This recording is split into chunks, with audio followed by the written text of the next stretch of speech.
UFO crash retrievals have been going on forever, at least since the early 1940s, if not long before. My own research leads me to believe that it's probably long before, but at least since the early 1940s. And, well, let's just talk about it. This is Jack with Cosmic Road. Please hit like, please subscribe, share this on social media, link in the description, Facebook and Twitter, all that kind of good stuff. Comment below as I'm going through the story. Okay, so yeah, this is a really great YouTube video. It's about an hour and a half long. I'm not going to play much of it, but I'll go over some stills from it, and I encourage you to go watch the full video. It's kind of like a, I would compare it to a Preston Dennett video, where he just gives case by case by case by case. And I love Preston Dennett, and I watch a lot of his videos because it's very informative.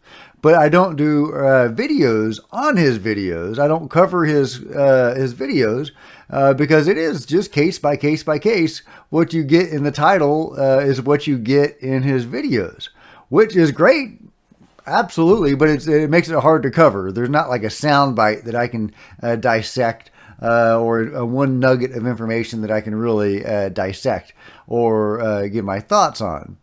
However, in this case, it's a little different because we're talking about UFO crash retrievals historically. And, I'm not going to go case by case as he does, the researcher in the video. And I highly recommend checking out the hour and a half long presentation that he gives. It's actually less than that. Then he answers some questions afterwards. But I do think it's important to understand that, yeah, these things have been being retrieved forever. That brings to mind certain questions. Why do they keep falling, etc. But let's go over some of this.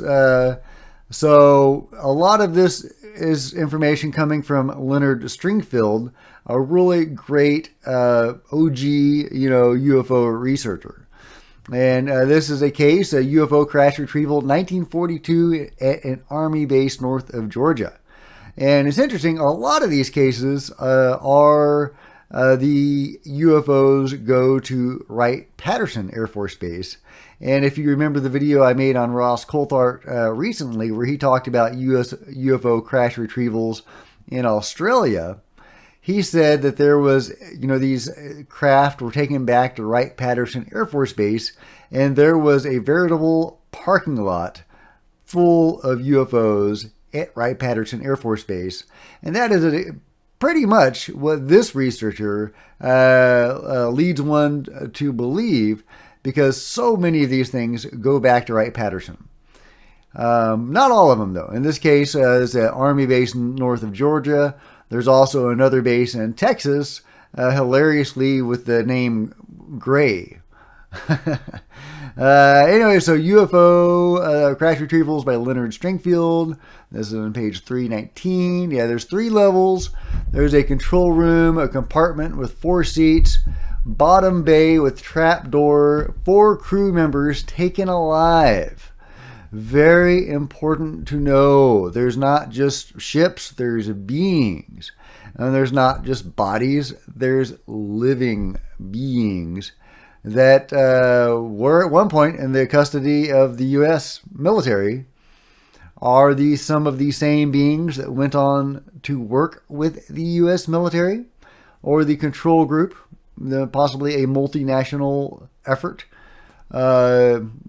It would stand to reason that maybe, on the other hand, if we've been holding these guys hostage, would that endear us to the beings that, they belong to? I don't know.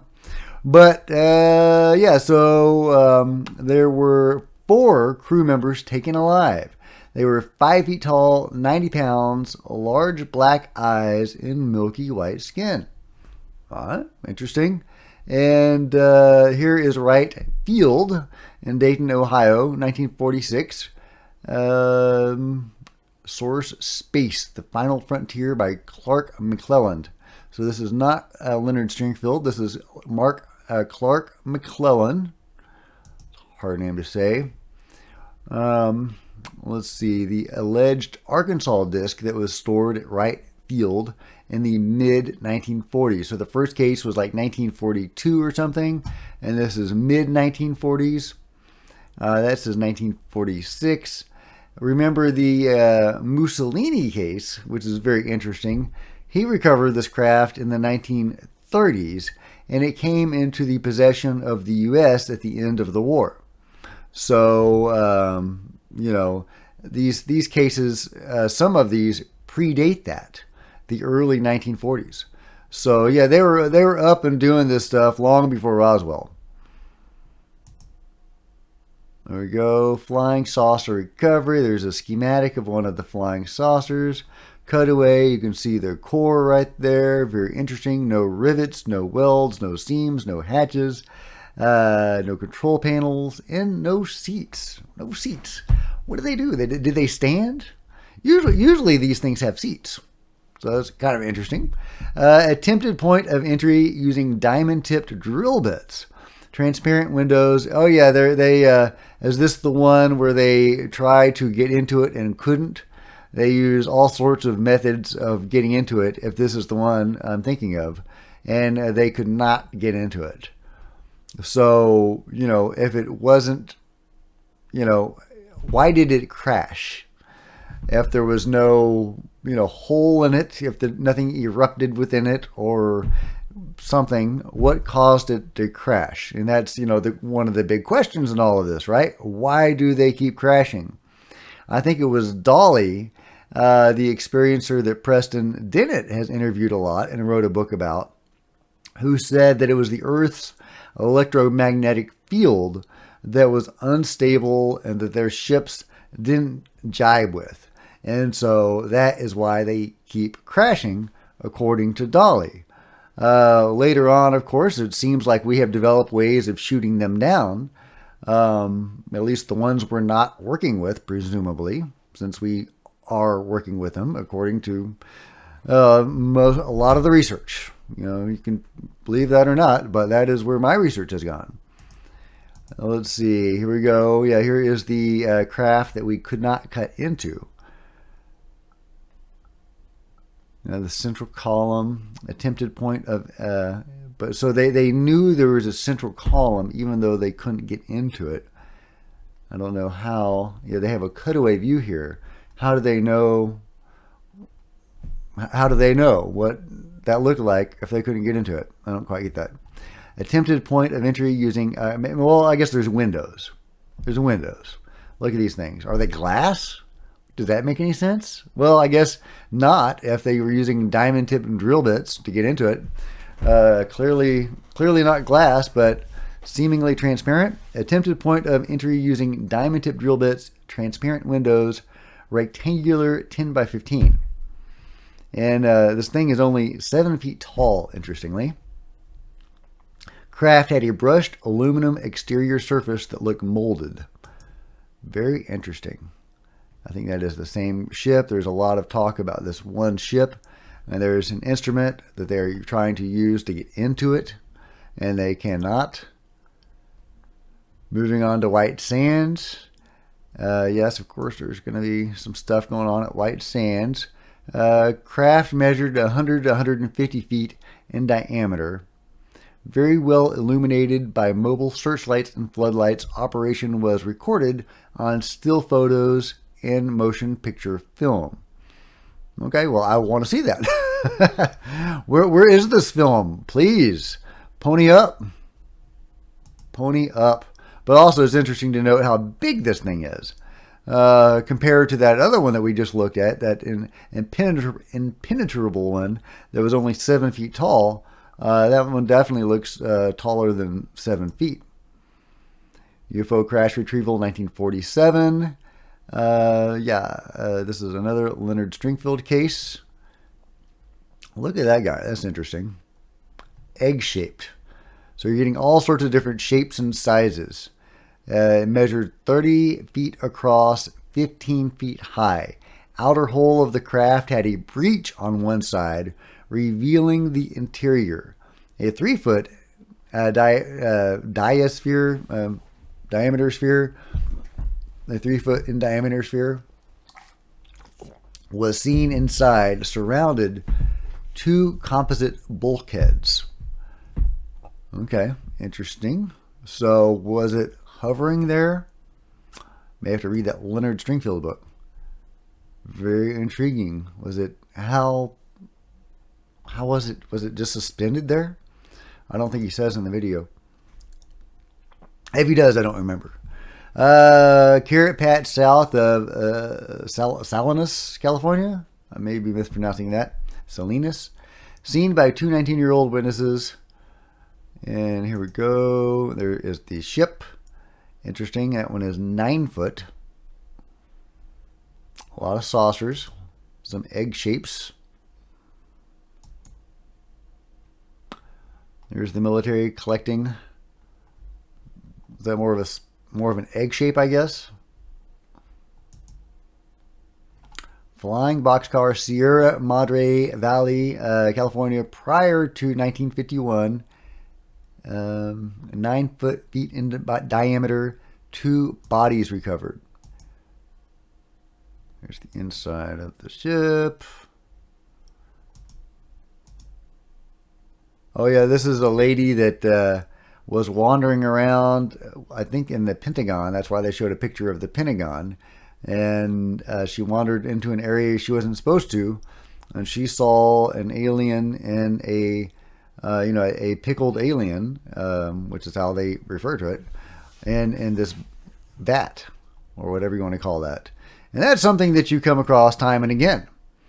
Wasn't it President Nixon that showed Jackie Gleason some pickled aliens? And you see that often. That's a repeated thing. That seems to be a real deal. Here's another depiction of it. I don't think this photo, this recreation is quite right. It says live specimen. Stay back 5 feet. I think that's just the artist's, imagining of it. I don't think that was live.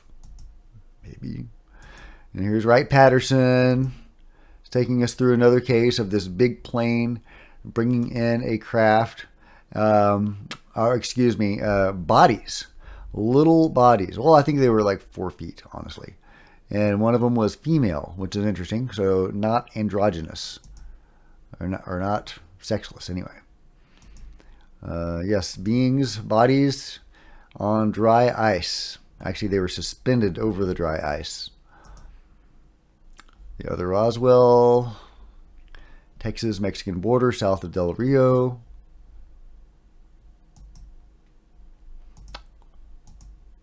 Again, he goes over this in a lot of detail in the video. And again, I highly recommend checking out his video. But I just think it's important to highlight that these things have been going on forever. And there's a lot of cases, a lot of great witnesses, a lot of great researchers like Leonard Stringfield.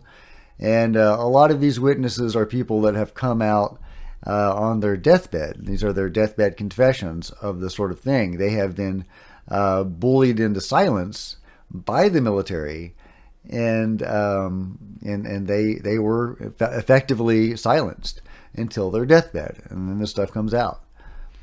Very interesting. This craft was 25 feet in diameter, only 5 feet tall.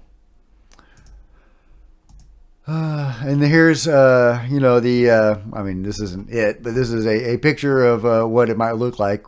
There's various storerooms. One seems to be at Wright-Patterson, and there are others full of this stuff. Think of, the scene at the end of Raiders at the Lost Ark, where, they put the Ark in, a crate and put it in the giant storeroom, this warehouse, filled with other crates of, God knows what.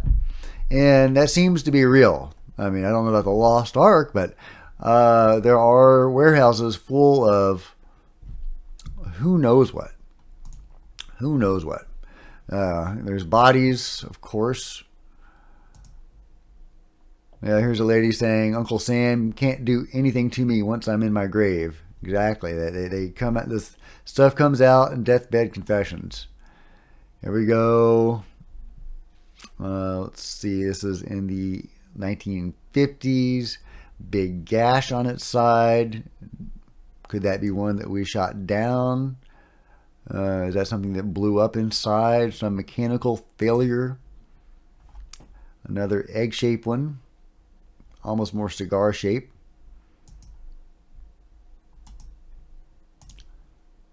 Another saucer. 30 feet in diameter. Again at Wright-Patterson. And now we're moving on to the 60s. Marine Corps Air Station, Cherry Point. And we've got another egg-shaped craft with windows. Interestingly, let's see what it says. Surface finish, polished aluminum. Craft contains smoked glass windows. Quote unquote smoked glass, so not real glass, of course. Attempted entry with a cutting torch laser failed. Craft was seen at an undisclosed military base. Craft departed facility on a flatbed trailer. 40 feet long. Dots indicate points of attempted entry. According to the primary eyewitness, the hatch-like seams on the bottom of the craft were so well fitted that you couldn't get a razor blade in the crack. So I guess this is another case of not being able to get into one of these ships, and here's what it looked like. A recreation of what it looked like, obviously. And they used these various tools to breach these things. You know, Bob Lazar talks a little bit about that from the point of view of the power source, that they were using these sorts of tools to, before he came along, to breach the power source, and it blew up and killed the scientist that was doing that. And that's why they needed a replacement, bringing Bob Lazar into the mix. At least that's the story he was told, or inferred from what he was told. There we go. U.S. Marine flying saucer encounter. Craft was seen at an undisclosed military location. 3 hours by plane from Cherry Point, North Carolina. The entire craft was surrounded with what looked like standard military aircraft scaffolding. A white circle was taped to the floor, which outlined the prohibited area for Air Force generals. Between 3 to 4 U.S. Marines guarded the craft. While it was temporarily in the hangar, the windows of the craft were indented towards the interior, forming a line, a 1-inch lip. And here's a picture of it. That's what it looked like with the little windows there. Interesting. The primary eyewitness secretly took a photograph of the saucer, which was later lost in a flood. A team of between 20 to 50 engineers examined the craft, but were unable to gain access to the interior. Yeah, there's another case that he relates where this father had a photo that he had taken of a ship, or was it a being? I forget. And he held on to it for years and finally showed it to his son. Later that day, it went missing. Does that mean he was bugged? What? And they were listening to him? I don't know. Intriguing, but you see a lot of that. I mean, skeptics will. Here's the one of the ships, or maybe the major ship that he talks about, that they tried to get access to and couldn't. And there's this white circle around it, and the Marines were told to shoot anyone, not authorized, not one of the scientists, anyone who was not one of these authorized guys that crossed that line. And they were serious about it. They almost shot a high-ranking person. Here's them trying to get access to it. Oh, and yeah, at one point they tried to laser the thing, whatever that gizmo is, and it rebounded, and the laser blew a hole in the ceiling. And here it is, blowing a hole in the ceiling. And he says, the movie Hangar 18 got a few things right. I've never seen that movie, full disclosure. Is it any good? Have any of you seen it? Anyway, white lab coat technicians, scaffolding incident with a laser. He says, are they trying to seed this stuff in the public consciousness by, coming out with this in science fiction movies? We see that time and again. Could that be an example of it, or is that just a coincidence? Color-coded ID badges. Okay. Let's see. A Minox camera. A Marine took a picture with a small German pocket camera. Someday I will tell the story, and by God, people are going to believe me. Yeah, and that was the photo that was lost during a flood. So frustrating.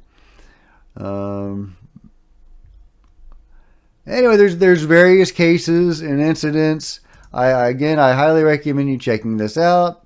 There's the did JFK know? But yeah, there's this quote here. Could the public handle the truth regarding UFO disclosure? There's a certain amount of people who, if the thing was on display down the street, would still rather stay home and watch football. That's supposedly a statement made by a Marine in 1986. And yes, I can testify that is true. My mom would not go down the street to look at a UFO. She would be watching football. She would absolutely be watching football. And she has no interest in this. Anytime I try to bring it up to her, she changes the subject. My wife is not much better. And she's a scientist. She says, it's just very frustrating for her. She hates magic acts too, because she wants to know how it works. She hates mystery. So she is just very frustrated by all that. And I totally get that. I am too. I am sure most of you are frustrated by this stuff as well. We want answers. And they are being hidden by the military and the government. And they have been for a long time, at least since the early 1940s, as these cases demonstrate. So anyway, I encourage you to check out this guy's video. Really good. He goes into a lot of detail with each case, and it's just a great presentation, and I got a lot out of it.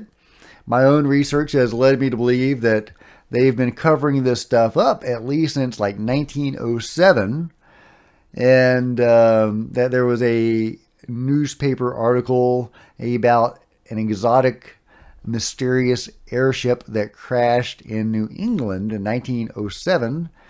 And they retracted the story the next day, the very next day. So that leads me to believe the cover-up was in place at that time. So it was probably in place before that time, because they pounced on it immediately. They had people looking for stuff like that and stories like that, and they pounced on it. And what do you think happened to that ship, that craft? It was gone. It was gone.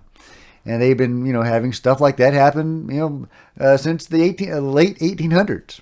The Aurora case in Texas, and all sorts of weird, cases with the airships that were, looked like Zeppelins or something. And the people were claimed to be from Mars or Venus, and they would sit down in the farm field and make conversation with the farmers and ask for some sugar or something. Just some excuse to interact with humans, and possibly to seed this in the public consciousness that there is more going on. I don't know, but it is very intriguing. But that retraction of the newspaper article in 1907, the day after the crash, is the first case that I can find that was evidence of a cover-up. So that's when I think the cover-up, somewhere around then, is when I think the cover-up probably began. Who knows? This stuff could have been covered up for centuries, for thousands of years. I did a story just yesterday on the Vatican and how they have known about this stuff, and even weirder stuff, possibly subterranean beings, for a long time. So, did the U.S. government know this, hundreds of years ago? I don't know. But that's why they need to pony up with the information, because we do not know. This is so frustrating. This is so annoying. We deserve to know. We have a right to know. This is fundamental to our experience on Earth, and possibly beyond Earth. So Anyway, those are my thoughts, guys. I hope you enjoyed this presentation. Yeah, let me know what you think in the comments below. And if you've enjoyed this video, please give it a big thumbs up. I would really appreciate it. Please smash the subscribe button and hit the bell so you don't miss a single video. Please join me on social media. There's Facebook and Twitter links below. And please, if you enjoy these videos, please consider supporting the channel by becoming a channel member. See the first line in the description below, and there's 2 tiers of membership to receive exclusive access and videos. Until next time, this is Jack with Cosmic Road.